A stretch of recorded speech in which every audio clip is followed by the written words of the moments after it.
मान लो तुम्हें एक क्रेजी सुपर पावर मिल जाती है जिसके अंदर तुम पूरी दुनिया का टाइम रीसेट कर सकते हो और चीजें अपने मुताबिक चेंज कर सकते हो, लेकिन एक छोटी सी कंडीशन के ऊपर। मतलब वो कंडीशन छोटी नहीं, थोड़ी वेट सी है थोड़ी। वैसे जब जब तुम वो पावर यूज करोगे तुम्हें कुछ ऑकवर्ड सा करना पड़ेगा। आज हम बात करने वाले हैं किसी ऐसी ही लड़की के बारे में, मतलब ऐसे ही एनीमे के बारे में, जिसके अंदर लड़की के पास ये अजीब सी सुपर पावर होती है। मैं तुम्हें इसके बारे में बताता हूँ। किमी किसान एक हाई स्कूल गर्ल जो कि टॉपर भी है, कॉन्फिडेंस भी है उसमें अच्छा खासा, स्पोर्ट्स में भी अच्छी है, लेकिन उसके पास ये सब है कैसे? मतलब उसका एक सीक्रेट है इसके पीछे। जब भी वो अपनी पेंटी सबके सामने चेंज करती है टाइम रीसेट हो जाता है। भाई इससे ज़्यादा वेird पावर मैंने कभी नहीं देखी। मतलब उस मोमेंट पर पूरी दुनिया रिवाइंड हो जाती है और वो चीज़ों को अपने मुताबिक चेंज कर सकती है। जैसे कि मान लो उसके किसी एग्ज़ाम में 80% आए और वो अपनी पेंटी उतारती है और पूरे क्लास में सब देख लेते हैं, तो उसके बाद टाइम चेंज हो जाता है और अगर वो चाहे तो अपने हिसाब से अपने 80% को 100% भी कर सकती है। और ये बात सिर्फ ताकेमी-सान को याद रहती है, बाकी किसी को याद नहीं रहती, सब भूल गए होते हैं। बट इसके अंदर एक प्लॉट होल है, और वो क्या है? वो अपना मेन कैरेक्टर है। अगर कोई बंदा ताकेमी-सान के बुक्स देख ले तो वो इस पावर से मुक्त हो जाएगा, यानी उसे सब कुछ याद रहेगा। और अपना मेन कैरेक्टर एग्जैक्टली यही चीज़ करता है, मतलब हो जाता है, क्योंकि उसका बचपन का दोस्त भी रह चुका होता है।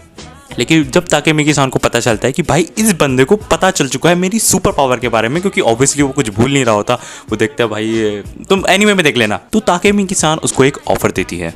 और उस ऑफर में किसका फ़ायदा है वो तुम मुझे बताना।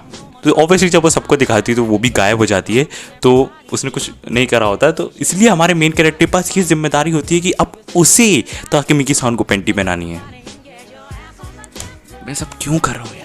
लेकिन अपना मेन कैरेक्टर थोड़ा सा मर्द आदमी होता है, वो कहता है कि नहीं मैं ऐसा नहीं कर सकता। तो ये कि अगर तुमने मेरा ये काम नहीं किया तो मैं तुम्हारे पर 8 चार्जेस लगा दूंगी, तुम समझ जाओ। तो हमारे मेन कैरेक्टर को बेचारे को मजबूरी में आके ये सब करना पड़ता है।